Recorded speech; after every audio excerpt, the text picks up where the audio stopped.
It's not enough to have a candidate say, I'm an environmentalist. In what way are you an environmentalist, Mr. or Ms. candidate?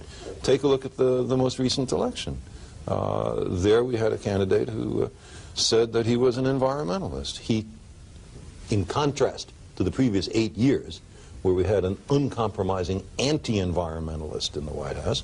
Okay, now there's a president, Mr. Bush, who at least acknowledges that there's a problem. We didn't even know that from listening to Mr. Reagan.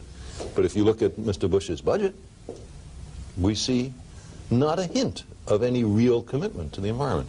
So I say in a democracy, that's the most important thing a person can do. There are a lot of other things a person can do. You can plant trees. Every individual can plant trees. That's something that's very constructive. You can boycott industries which are irresponsible on global warming and on chlorofluorocarbons. There are many things people can do, but they have to understand the issue before they can do those things. Well, it's always used as an argument to make no changes whatever.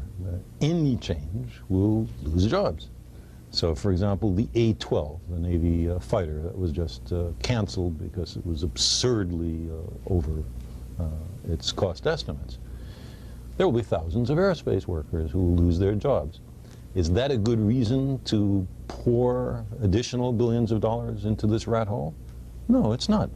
And if we were really concerned about losing jobs, we would have a federal job retraining program. We would have much better education at all levels in science and technology so people could move from one job to another. But we're not interested in that. The losing job argument is just trotted out for political convenience so that we don't have to make a change. No question, there are massive changes needed. Other countries seem perfectly able to make those changes, but we are not.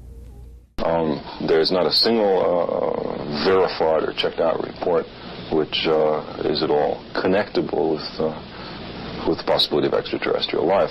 It doesn't say that I think extraterrestrial life is impossible. Quite the contrary. I think that many of the stars in the sky have planetary systems. We know enough now about the origin of life to make it appear likely that life arises naturally on the vast bulk of these planets.